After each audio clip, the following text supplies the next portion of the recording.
Hello, welcome to the video. In today's video, we're going to take a look at the best teams for the Master League. The Master League is going to be available for 1 week now, together with the Halloween Little Cup edition. I already made a video about this cup as well. Definitely check it out. Going to be linked in the end card. But today we're going to take a look at the best teams here.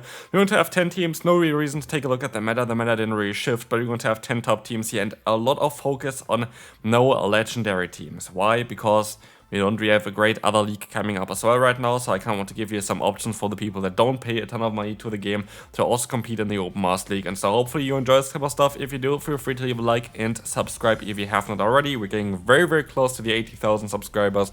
Would really appreciate it, and we can move on right into team number 1.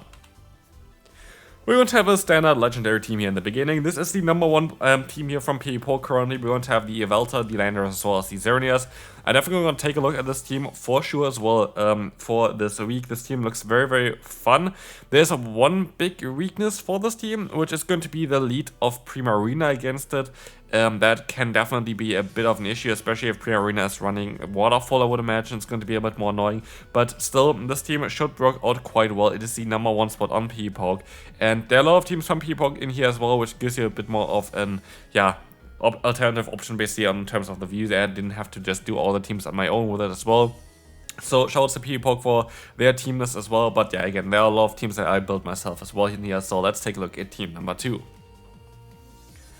We're going to have a team here with 2 Dragon-type Pokemon, the Palkia as well as the Dialga. Dialga has options at least with Iron Head against Fairy-type Pokemon, making it a decent save-swap even against Fairy-type leads, which is going to be okay. And in the back it's going to be Landorus again.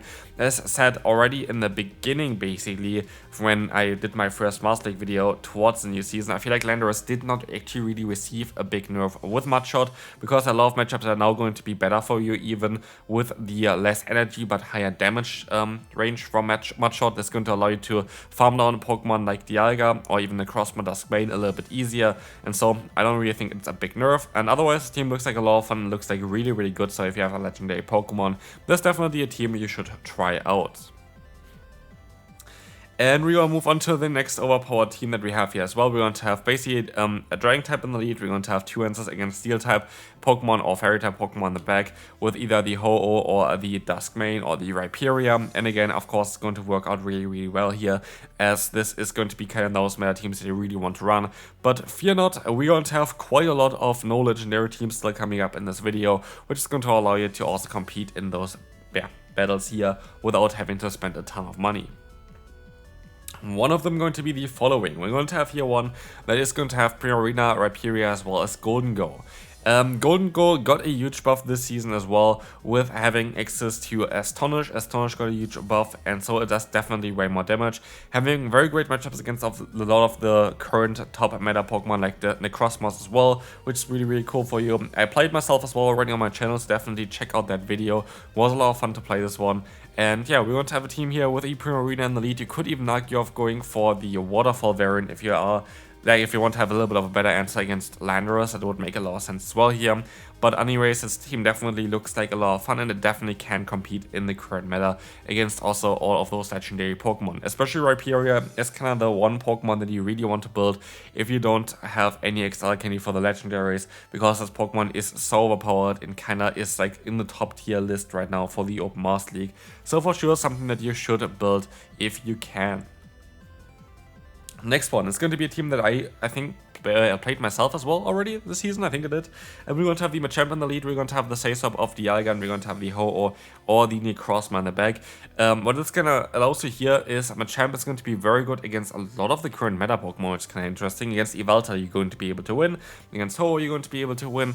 Against Rhyperior, you're going to have a great matchup. Against the Dragonite, you're going to be able to win. But there are also a lot of other matchups that's going to be kind of neutral for you, like positive, like the Dialga matchup usually is going to be something that you're going to be able to win as well.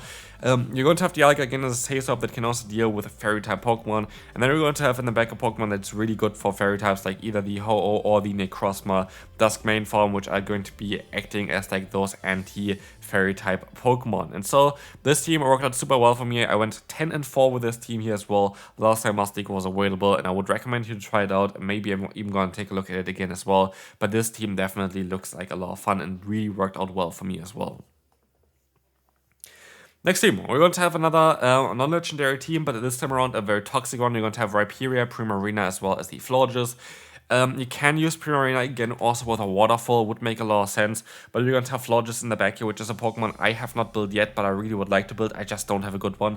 Like, I've got so many Florges already, but like they all have garbage IVs. For the Master League has really good ones for Great and Old League. I have like literally 20 of them with good IVs for those leagues, but not a hundo or anything like this.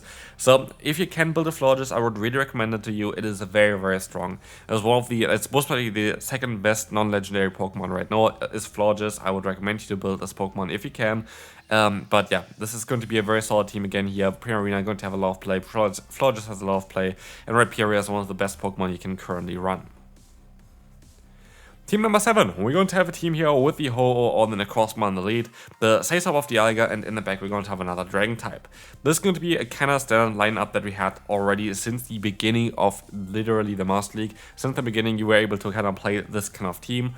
Incinerate Ho, since basically Incinerate Ho was available, this team was one of the best ones that you can run here. Dialga, Sazop, and the Dragon type in the back is going to be very helpful. Ho being good against Fairy type Pokemon, Dialga being able to bait them out, and then having a Dragon type Pokemon that can take advantage, especially the Zygarde complete form, of course, is going to be very, very overpowered. And for sure, still one of the best teams after so many seasons, like literally like nearly 20 seasons or something of this team is kind of ridiculous. Next one, we're going to have a little bit of a non-legendary team here coming up again. We're going to have Dragonite, Rhyperior, and Mamoswine. And Dragonite actually has a lot of decent play. Even against Palkia, you're going to have some options. Rhyperior has options against Palkia. And also, if you have Energy on Mamoswine, you're going to have an option there as well. Alternatively, you can also go for a Gyarados in the lead, which does very similar to a Dragonite in the current meta, I would say. But as I can see already on paper, this team looks actually really, really decent. And this is all no legendary Pokemon here, no mythical Pokemon, no Ultra Beast needed, and it still can perform very well in the Open Master League, and I would recommend you to try this team out. Again, there are going to be some different options. I think Powder Snow is a bit better on Mamoswine. I kind of want to take a look at Mud Step as well eventually, but yeah, I think that Powder Snow is a bit better to get to some certain moves, but this team looks like a lot of fun, has a lot of play, and definitely give it a try if you can. And again, it's an easy team to build for you if you just want to start into the Master League. Next team can also be non-legendary here with Primarina, Ursaluna, as well as the Hisuian Avalok. Primarina very good in the lead again here, very good Pokemon in the current meta. Ursaluna got buffed with Swift, and I actually haven't really seen anybody try to use it yet. But with high horsepower, it's also going to have coverage against a lot of Pokemon that you want to hit, like the Rhyperior, or even Trailblaze would be kind of funny to have, to be fair. I feel like Trailblaze would be also kind of cool on the Ursaluna. I don't even know if high horsepower is the currently best move forward, but it's definitely going to hit the hardest against most neutral matchups. But I feel like actually Trailblaze has a lot of potential. And so, yeah, in the back, we're going to have the Hisuian Avalok. If you have Rhyperior is better. There's no doubt about it. But Avalok going to give you also options against Pokemon like Ho-Oh, which is really, really cool. Of course, Rockslide got nerfed, which makes Avalok a little bit less desirable for the current meta. But you would have, of course, the alternative with Rhyperior, which would be just a better Pokemon to use. And so, yeah, for sure, a team that you can run as well. Ursaluna has a lot of potential, and I really would like to take a look at this Pokemon as well eventually here on the channel. But it's going to be team number 9, and we can move on to the final team for today, where I kind of want to take a look at Mewtwo. Mewtwo is a Pokemon that kind of really went missing, especially with the current season. This Pokemon really doesn't have that much play. I still think it has some play though. It is very decent in the two-shield scenario as it can get very fast to the Side Strikes, but Yveltal is a big issue. So we have the Sazop of Zacian. We're running Snarl, Wild Charge, Close Combat. You can also go for Quick Attack. I would definitely go for the moveset though. Like, there are of course issues against Giratina with it, but basically Zacian is your Sazop. A lot of times people are going to swap out of those scenarios where maybe a standardization set, which is currently Quick Attack, Close Combat, Play Rough, would be good against, and they might just want to swap out, and then you're going to be able to catch some Pokemon off guard with like something like a Wild Charge or like even Snarl here. And then in the back we're going to have Hydreigon trying to beat the Yveltal with it. I think it's possible to beat the Yveltal with this Pokemon in the two-shield scenario just because you add up your damage. But yeah, Brutal Spring got buffed for Hydreigon, making it an interesting Pokemon, but it's definitely very difficult to take a look at Mewtwo currently because this Pokemon is just going to be a bit tricky in the current meta. Maybe it needs a little bit of a boost again, maybe give a Side Strike a little bit of a attack increase of like from 90 to 100 at damage, because the same as Avalanche, which is like not the craziest move ever. And like even Aura Reel is going to be better than Side Strike, which doesn't make sense. So yeah, this might be an option for Mewtwo, but this is going to be it for this video for now. Hopefully you enjoyed this one. If you did, feel free to leave a like, and I'll see you then. Bye bye.